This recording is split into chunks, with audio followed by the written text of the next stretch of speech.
My name is Jeanne Emmons, and I am Professor Emeritus at Briarcliff University in Sioux City, Iowa, and Poetry Editor of the Briarcliff Review. I live in North Sioux City, South Dakota, on McCook Lake. I'll be reading two poems.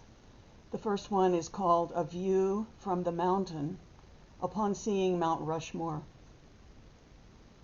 Even with his great, sad eyes, with pupils drilled 22 inches wide to give the impression of depth, Lincoln hardly can have seen how the mountain once heaved its back, the rock rising up, igneous and intrusive, 1 billion and more years before Borglum.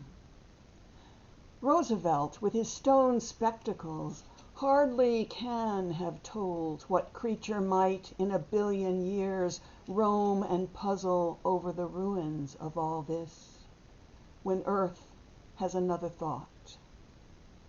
And we squint from our thin slit of the timeline. We gawk in awe at how the mountain is branded, the honeycombing drills, the masculine mastery, chisels, air hammers, sheer audacity, blind ambition, the blasts, the slabs of granite tumbling.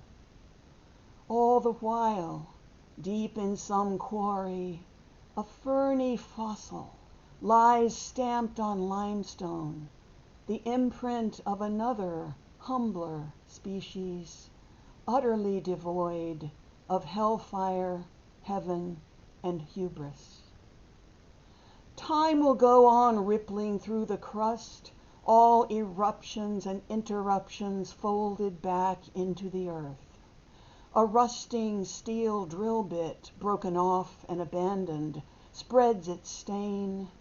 They seal the widening cracks with silicone. See how the bighorn sheep climb on the scree of shattered rock where torsos would have been. Hawks tilt and glide, nuthatches flit from branch to branch, and in the pines the wind shushes and keeps the mountain's secrets.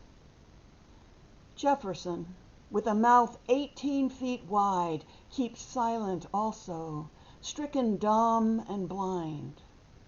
And Washington, his gaze on the horizon, could hardly have seen even the saddles suspended on thin cables before his very eyes, or the sweat and dust of those who dangled there, who blasted and drilled until their bones shook loose and went home to their wives and night terrors, who dreamed of infinite time, the depths of space, and rose up with a cry from their mattresses to cling to their bedposts for dear life.